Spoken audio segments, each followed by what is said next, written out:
to this episode of Experts on Purpose. The special guest we have today is Henriette Danel. Henriette is a strategic business coach working with professional female entrepreneurs in the service-based industry to help them attract high-paying clients continuously. She is also the host of the Entrepreneurial Success podcast and a public speaker. Her specialty lies in her unique ability to take anything complicated, dissect it, and put it back together in such a way that's easy to understand and implement. And because of this, her clients gain clarity and receive amazing results in the shortest amount of time. Hi, Henriette. Welcome to Experts on Purpose. Hi, thank you so much for having me. It's really just lovely to talk to you and to other people. Absolutely. The minute I connected on your show, I knew that you're going to be a fantastic guest for my show. Oh, bless you. No, thank you. Honestly, it's a real privilege. And, I feel that this is one of the most important things, having amazing conversations and other people can hear and share and basically learn from us as well. Absolutely. So I'm very curious to know, Hen, how did you get started as a strategic business coach? Is this your first business or were you doing something else before this? This is my first business, definitely. But I was working in corporate before. So before I started my own business, I used to work for 15 years in the interior design industry in London. So I loved my job. Oh my gosh, it was, honestly, one of the best jobs I've ever had. So I know most people say like, oh, I hated my job. I needed to get out of there. For me, it was completely the opposite. I project managed, things from all over the world, got to walk on yachts in the south of France and Italy, stroll down mansions and corridors of palaces. No, I loved it. So were you in the creative side or in the business side of things? More in the business side. I did study interior designing, so I did have my diploma and everything, but I was more in the business side of things. I was project managing. So for me, that really quickly led to where I hit the corporate ceiling because I couldn't go very much further. And I thought, okay, do I go and find another job and work my way up again, prove myself all over, but just again to hit another corporate ceiling? Or do I do something completely different, which, by the way, has been a dream since the age of 13, and that's to go and just do my own business. Don't know what it is, but just go in for that. Right. And then I thought, you know what? That makes sense. Let's just go and do something spontaneous, really wacky, and start my own business. Now, the difference is while I was working, I then started my business. So I didn't quit my job at that point. I needed to figure out what it is that I wanted to do. Started down the research route. And then I found coaching. And then with knowing what my skills and my strengths were, it naturally progressed to business coaching. And only once my business was up and running, then did I quit my job and then go full time into my business. That's a real smart thing to do, Hen. I'm just curious to know what happened at the age of 13, which made you wish to become an entrepreneur someday. You know what? I think it's really funny that you're asking that. Nobody has ever asked me that. Growing up in South Africa, because I'm originally from South Africa, but obviously I live in London in the UK. So growing up in South Africa, you grow up with all of these movies about people living in London and traveling the world and New York and America. And I was always fascinated with the idea of going abroad and exploring and traveling. And the one thing that always kind of resonated with me is all of these people who were doing these things on the movies, they either were running a business or they were very successful in a company. So that almost kind of laid down the belief that, in order to do that, I've got to start my own business or I've got to be very successful and high up in a company. So in two ways that kind of worked. So when I was working in the interior design industry, I worked my way up being very successful in the industry. So I got to travel a lot for work. But again, that kind of led again to me realizing that I wanted to start my own business. And again, with that success, I can now again travel and kind of just see the world. So that kind of concept since the age of 13, watching all these movies and seeing other people do it in the movies made me think like, this is what I got to do in order to achieve that. That's amazing because a lot of times we forget our childhood dreams as we become adults. Yeah. We learn not to dream and just follow what the world expects us to do. But then it was nice that you had that belief that it will happen one day.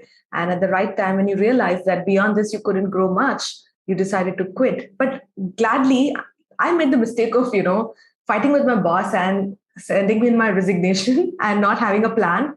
But you actually had a plan. You worked on your side hustle and made sure that it is a solid business, and then you quit your job. right? So Yeah. what were some of the first few things you did to build this business? Oh my goodness. Made so many mistakes. That was the first things. I think what I did in particular is I knew from the onset that I wanted to have an online business and I wanted to work internationally, because internationally meant, again, that I could travel, I could explore, right? Right. So for me, that was the main two things. The other thing I knew is that I didn't want to go and sign up for a franchise. And I didn't want to go and sign up for another business, like the multi-level marketing businesses that you get. So that was something that I didn't want to do. So I wanted to create my own thing. I wanted to be proud of something that I myself do, even though I knew it's going to be a long process. So when I kind of fell into business coaching, I just realized that this was it. This is what I wanted to do. So the first time when I started my business, I was like, build an email list. And then I thought, okay, so many people are talking about it. All the experts out there talking about building an email list. I need to do this. And then with that came, oh my gosh, I'm going to need a website as well. And I'm going to need a freebie and I'm going to do this. And that kind of led from one thing to another, where I kind of look at all the foundations and what I had to put in place. But for the first 2 years, even while I was working full time, was the first 2 years where, oh my goodness, I always joke and say, people don't tell you this when you start a business, okay? People think that when you start a business, you're just going to have this little baby and you're going to run it and you're going to be proud of it and it's going to make you some money. But what people don't tell you is that the first year or 2 years in your business in particular, you're signing up not just for a business, but you're signing up for a lot of self-development. Right. And I think this is something that is so powerful, because once you've developed yourself and once you learn more about who you are and what your skills are and your strengths are, only then can you take what you learn and implement it in your business. And only then can your business grow. But people don't tell you that. Right. So for the first 2 years, while I started my business, while working full time, I had to go through those notions of discovering more about myself, what it is that I like, that I don't like, that I want to do, that I don't want to do, and grow as an individual. And I think it led me to the point where I was like, now I'm ready. I'm going to quit my job. I'm going to go full time into my business. And everybody's going to go through that first 2 years phase almost, try everything, see what works, what doesn't work for you. But there's got to come a point where you got to go and say, okay, I'm making a decision. Where am I focused?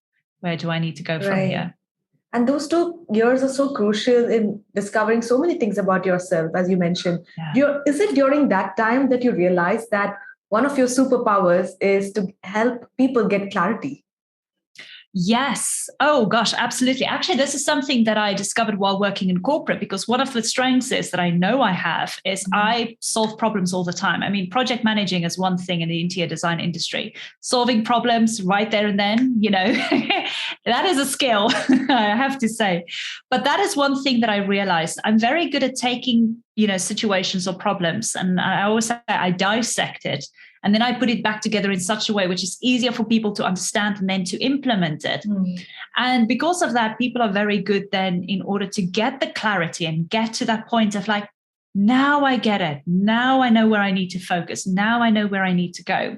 So that kind of helped me also evolve the business and who I am and what I'm doing and how I'm helping my clients. But equally, I'm very good at teaching. I was in corporate, I was teaching and training all the new employees coming in. So I knew that was also a passion of mine. And that just made sense with the business coaching. So it's all about taking what you enjoy and taking what you love, and thinking also about the skills and the strengths you have and how they all come together. How does they all combine to form this amazing recipe in order to get your clients what they want? In my case, it's for help them getting the clarity and the focus so that they can get the results. Right. I'm so happy you shared this, because Hen, a lot of times employees feel that, oh my God, I'm just wasting my life in this mundane corporate job. Wish I had started my business earlier. But then all those years as an employee also shapes you in so many ways. You are given so many challenges. You discover so many things about yourself, and you can actually use all of that later on in life when you become an entrepreneur. So I believe that nothing ever goes wasted, right? Exactly. And also, this is the other important thing. You said something really valuable there. People all say, oh my gosh, I wish I've known this earlier. I wish I've started this earlier. Remember this. Your timing is always perfect. You're at the right place at the right time, right here, right now. So all of those lessons that you've learned in your life, in corporate, wherever you're coming from, They were meant to happen in order to lead you to where you are now. So if you're thinking, I should have known this before, I could have done this earlier. No. Remember, your timing is always perfect. You're at the right place at the right time right now. And I think this is something that we also need to focus on, because it also makes us go and think, oh, if my timing is perfect, then let's kind of focus on all the good things, all the achievements, everything that I've done so far, rather than thinking of the negative. What haven't I done?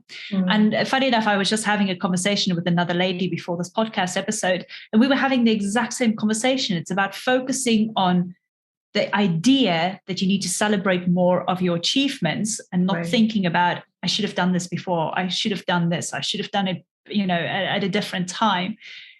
That happened. You can't change it. Yeah. Your timing is always perfect. And if you remember that, I promise you from here on, everything is just going to flow.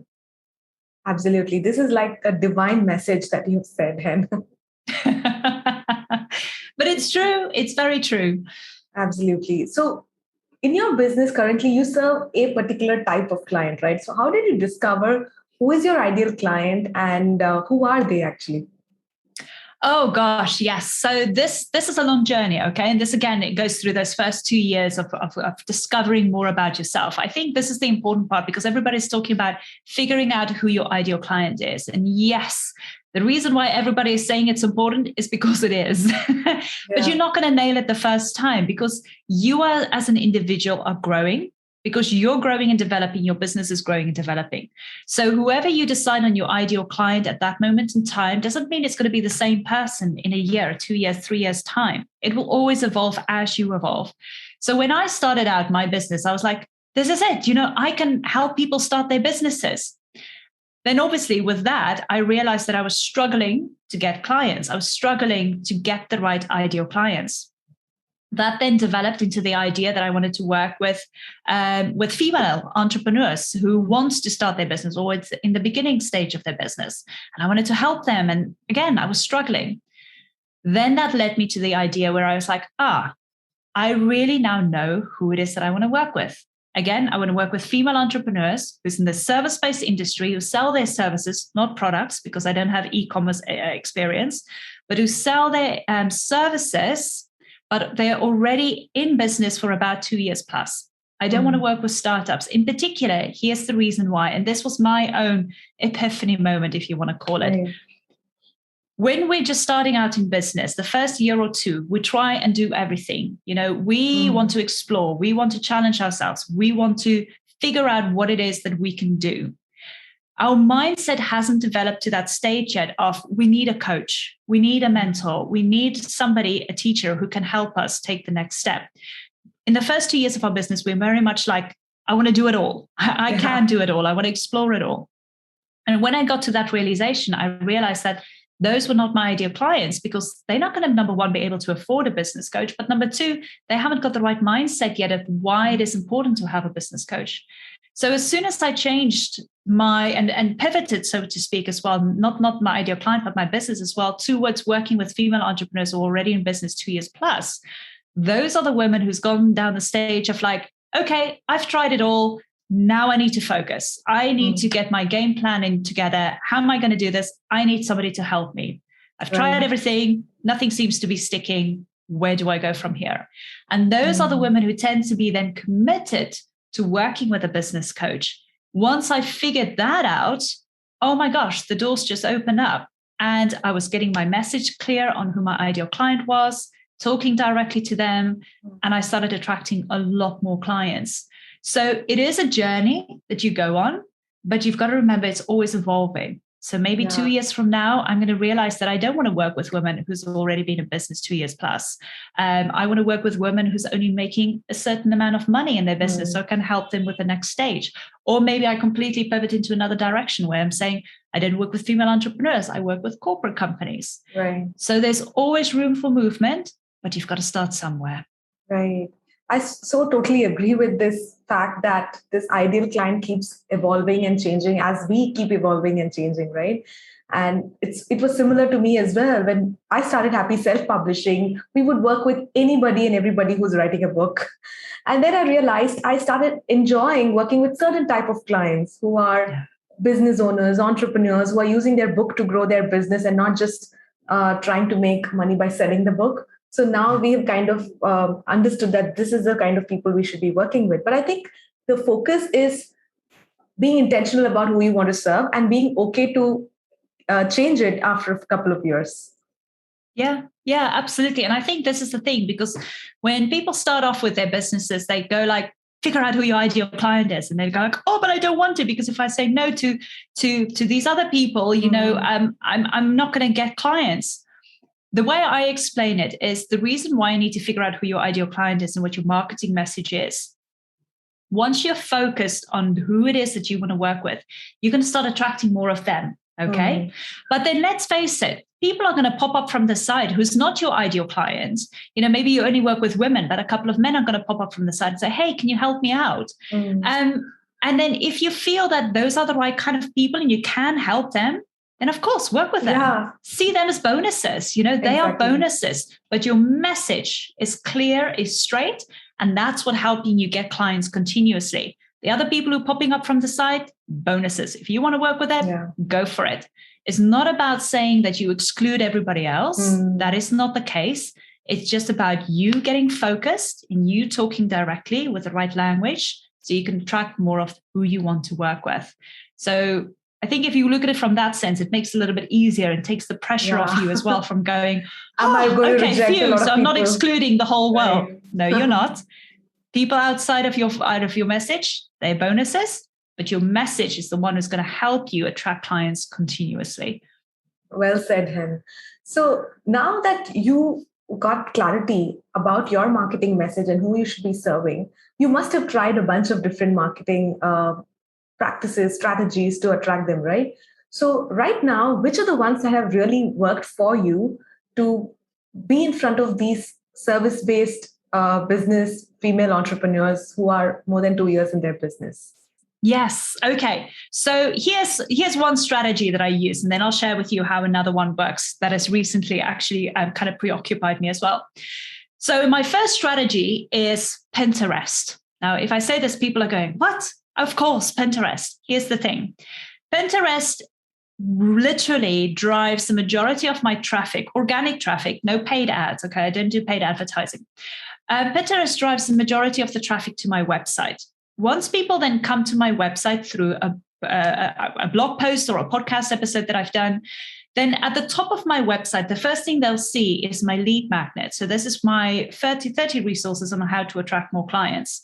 People will see this and they go, oh, that's interesting. They'll sign up for my email for the freebie.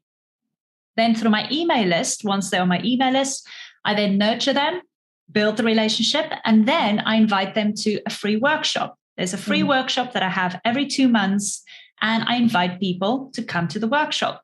Through the workshop, I further build this relationship with them. And instead of selling at the end of the workshop, which is what most people do on webinars, they sell at the end, I don't sell. I invite people to have a free VIP session with me. When they come onto the VIP session, this is where I have a conversation with them to see if they're a good fit for me and if they would want to work with me. And then they decide to sign up or not. That is my strategy. Okay. Wow. It's taken me a long time to get to this point where I realized this is what's working for me, but that is it. So Pinterest has always been one of the main things that has been driving traffic to me.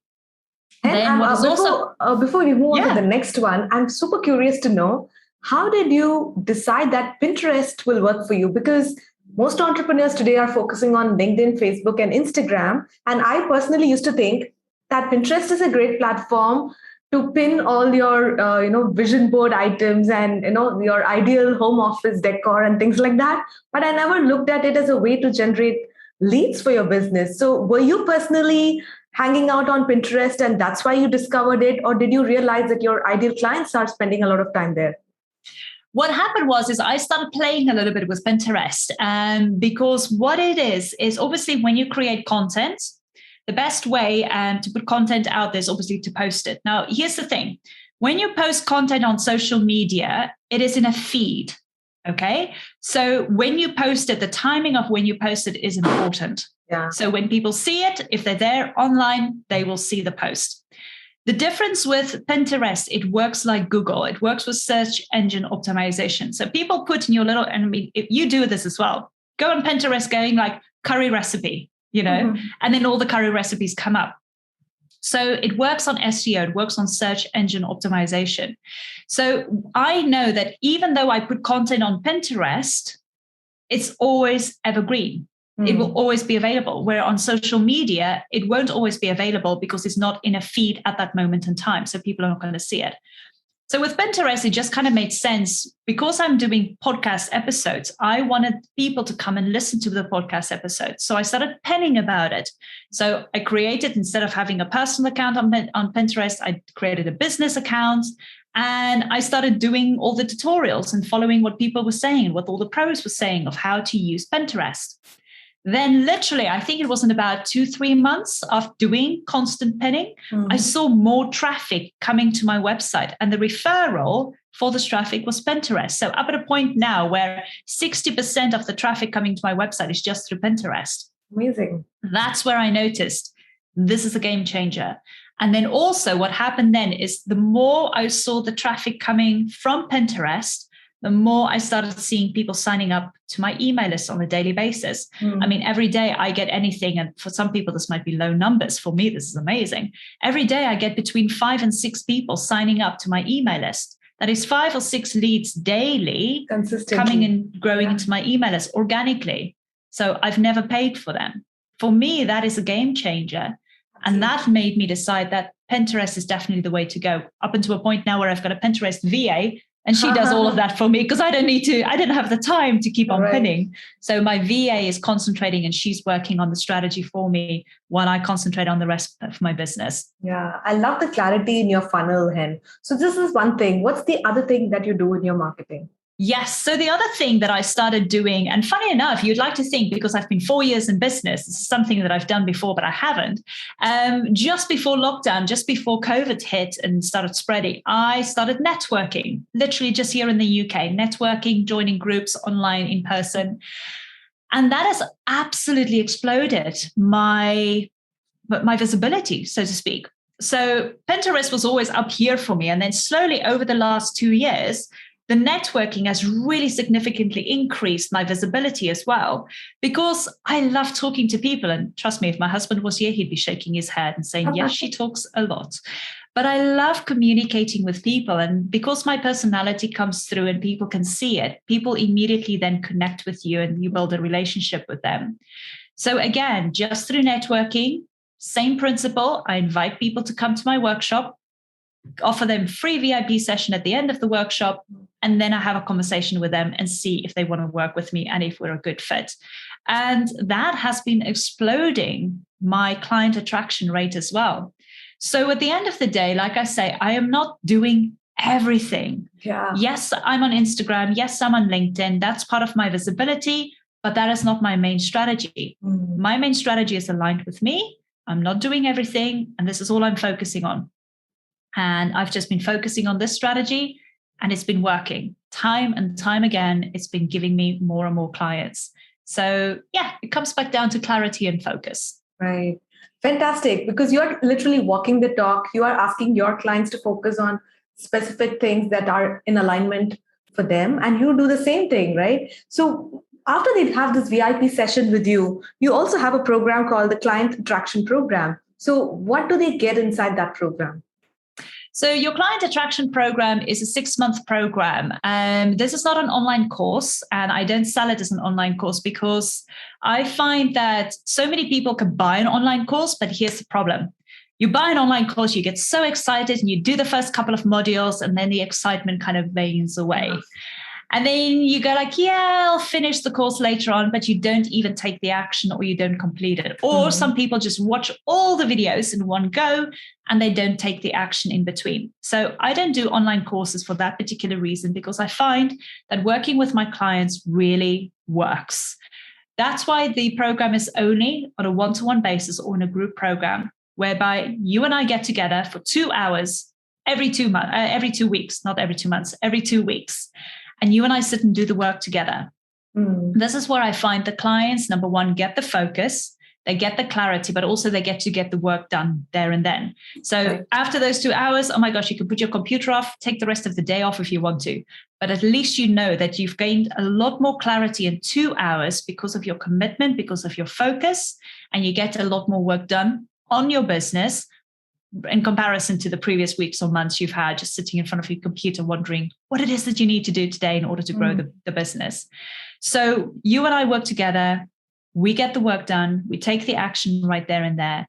And it literally starts off with what I just say, it starts off by getting a little bit of clarity on what your beliefs are. I very much believe in the law of attraction. I am a spiritual person. So we start off on a clean slate. What are those beliefs holding you back? I share a technique to how to clear those beliefs. Then we move on to ideal clients. Who's your ideal client? You need to have clarity on that before we can move on to your services. How do you package and put your services together to make it so enticing that people just lean in and say, oh my gosh, that's exactly what I've been looking for. Yes, it's a no-brainer. I'm happy to work with you. In a nutshell, I always talk about the 4 strategies. What I teach in the program is the 4 strategies and what you need to do to put those 4 strategies in place in order to form your recipe, your focus point on what you need to do to get the results. It starts off with your visibility strategy. Then next we have your attraction strategy, your relationship strategy, and your transformation strategy. And if you think about a circle, starting at the top, you have your visibility, then moving over to your attraction, relationship, transformation. And then the transformation comes back and completes the circle with your visibility strategy. So those are the 4 strategies that I teach within the program. And once you have that strategy and you can just plop whatever is aligned with you in each of those strategies, that's your recipe. And Fantastic. It becomes so much easier. Looks so well structured, Jen. Looks very structured, Hen. So I'm sure you did not start off with this level of clarity, right? So how did you build this framework? Did it happen by working with clients or you had it from the very beginning? Well, this has happened for myself because, even just working with clients, the first thing they came to me is like, I'm overwhelmed. I'm doing this and this and this and this and this and this and this, and I still don't get clients. And I realized that there is something here. It's because everybody's doing everything. Things are not compartmentalized. Okay. So once I started looking, and this was literally, I sat down, pour a big glass of wine one evening, big notebook and a pen. And I thought, okay, let's figure this out. What is everything that everybody, including myself, is doing to get clients? And I just wrote down everything that just popped in. It's literally, I did a big brain dump. And then from that, I looked at everything and going, oh, but this and this and this is the same. Oh, well, this is kind of like to do the visibility. Okay, so they're all visibility. And then I got another highlighter and I was like, oh, this and this and that. Oh, well, this is basically what you do to attract clients. Fine, that makes sense. And then I just started using and saying, oh, well, this is how you build relationships and this is a transformation that you offer. And I was like, and that's it. Those are the 4 strategies. Those are the 4 things. Once you compartmentalize it, it just made so much sense. And I thought, okay, well, how do these 4 then work together? It made sense. You grow your visibility. From your visibility, you attract your clients from your potential clients. Attracting your potential clients, you build the relationships. And from the relationships, you obviously sell them your products and your services, which means you're transforming their lives with whatever you're doing. From transforming their lives, it completes the circle because now you have recurring clients coming back, or they're giving you great reviews, or they're referring people to you, which again enhances your visibility. So when I looked at it from that sense, I was like, this makes sense. So I thought, let's try it out. Got a couple of people signed up to a program, say, let me share the 4 strategies with you. They loved it. They got the results. They were focused. And I thought, that's it. Now we need to build a really good program out of this. And this is how your client attraction program came to evolve. Fantastic. Hen, I'm just curious to know, how would you apply these 4 strategies? How are you currently doing it in your business? You spoke a bit about visibility, right? Using networking and Pinterest. So what are the different things? If you could just give me in a single line about what you do for the 4 different things for yourself. Yeah, absolutely. So when it comes to visibility, I almost explain it like a little bit of a pyramid. If you look at a pyramid, at the bottom of the pyramid is your website. Easy to create, or you get somebody to do it for you. Right. The next step up on the pyramid is social media. Social media makes it so easy for us to become more visible. The problem is everybody's trying to be everywhere. My suggestion is only choose one or two platforms where you are happy to hang out, but equally where you know your ideal clients are hanging out, okay? Don't overcomplicate it, don't overdo it, and don't overwhelm yourself. The next step up on that pyramid is public speaking and getting featured. Just like we're talking here on the podcast, we're featuring each other. Yeah. That's another way of being put in front of other audiences, of growing your visibility. Public speaking has evolved. It's not just about standing on stage anymore. Yeah. It's very much now online as well. Then at the pinnacle of that pyramid is awards. When you start applying for awards as a business owner, you get more credibility for your business, but also people see you more as an expert. Right. Again, that gives you great PR opportunities. So if you look at that pyramid as a whole, it's not about doing everything. It's about looking at what it is that you want to do. So when I started my business, I just had the website and I just did social media. Then I started public speaking and getting featured. And then I started applying for awards. So now all I'm doing here, I've got my website, I'm on Instagram and LinkedIn, doing a lot, being featured everywhere, publications, podcasts, magazines, newspapers, all of those things. And then obviously awards. So yes, I'm doing it all, but I got to a stage where I can do it all. Yeah. Where everybody is just starting out, start at the bottom and work your way up very slowly. Don't overwhelm yourself. Otherwise, you're not going to see the results coming in. Then moving to the attraction strategy. This is about the content that you're putting out there. What content are you putting out there to attract people to you? So a lot of people do blogs and podcasts and YouTube videos and email lists. Don't do it all. Just do what is aligned with you. Personally, I am not a big fan of blogging. I don't have the time or the patience to sit down and blog, but I have my podcast because I love conversing. I love having conversations with people. And then equally, I repurpose that content into my YouTube channel.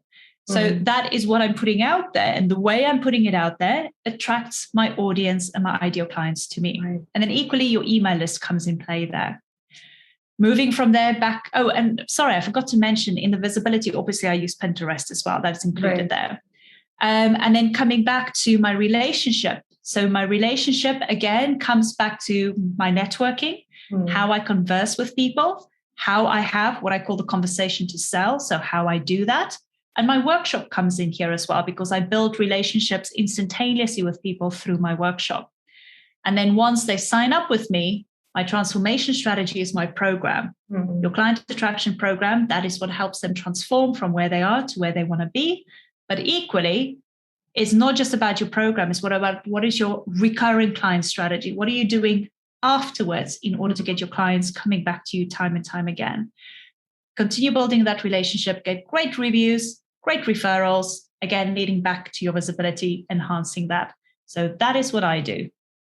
Amazing. This was more like a masterclass, Hen. I'm so glad that you shared all this so openly. Like a lot of people don't do that. They want to keep their best strategy reserved for their high-paying clients. But I'm so glad that you shared it today on our show. So what would be your final word of advice for all these people out there who are not yet playing a big game? They know they have the expertise. They've probably started a small business or still thinking about starting one. What would be your advice for them? Okay. I think this is very much where people are talking about, just take action, just climb out of your comfort zone, take that one little step out of your comfort zone. The problem is a lot of people project this in such a way where they say, just take the action. But people are scared of taking the action because we see ourselves, and you've seen this kind of diagrams. They have this little circle here, and this is your comfort zone. And then they've got this other circle way up there, and that's your goal. Yeah. No, but in between, there's this black space almost. And I think this is what scares people because they feel like, well, if I take this one step out of my comfort zone, I'm in this black space, and what if I fall? And what if this and what if that? But I want you to imagine it this way. Whatever you're now in your business, wherever you are, whatever you're doing, taking one little step at a time is a good thing if you think about it in this manner. You have your little circle around you, your comfort zone. Take one little step outside of your comfort zone. And then by that little one step, you're going to go like, oh gosh, okay, lightning hasn't struck, the walls haven't caved in. Okay, things are okay. I'm making this. But equally, what happens at that moment in time when you've taken that step is you get a reward. That reward is confidence. You feel like, wow, I've done this. This is good. I feel okay. I feel amazing. And at that moment in time, when you get that reward, when you get that confidence, your comfort zone expands around you instantaneously. So now you're back inside your comfort zone. Right. So all you're going to do now is take another little step. When you take that step, you realize nothing has happened. You get my reward. My reward is confidence. And at the same time, my comfort zone expands. So every step you're taking, your comfort zone follows you and it expands around you up until when you reach your goal. So it's not like you're going into this infinity of black space just to reach your goal and feeling like so scared being on your own. No, your comfort zone follows you. So I want people to remember this. When you're scared of taking action or when you're worried about doing things, just take the smallest little step and know the reward, confidence. With the confidence, your zone expands around you. And you're feeling safe again. And you're feeling, oh, okay, this wasn't so bad. I can do this again. And you do it again and again and again. And before you know it, you're on a roll and your comfort zone keeps expanding with you. So my advice to everybody who's starting out, who's going through a process, wherever you are in your business, if you're scared of taking the next step, remember your comfort zone is following you. It's keeping you safe, okay? It's not going to let you fall. You just got to take that step because everybody wants to grow. We as human beings want to evolve, expand. The only way you can expand is by taking the steps and letting your comfort zone expand around you to protect you. And I think if people look at it from that sense, so many more people would take action and actually get things done. This is such a nice, positive way to look at, growing and getting better. So for some of the people who are watching and listening to us, that one action step could be to reach out to you today. So where can people find out more about you in order to, learn from you, work with you? Yeah, absolutely. So my website is henriettedanel.com. Very easy. And then I've got a freebie as well, a lead magnet, which I mentioned earlier. It's the 30 resources on how to attract more clients. You can get it there on the website. And then also I'm available on Instagram, the handle Henriette Danel, and also on LinkedIn, again, Henriette Danel. So we're keeping it very simple here. But yes, that's where people can reach out to me. And if people want to have a chat, if people have any questions, by all means, I'm more than happy to have a conversation. Thanks, Henriette. We are going to have all the links right below in the show notes. Thank you once again for coming on Experts on Purpose. Thank you so much for having me. I really appreciate it. My pleasure.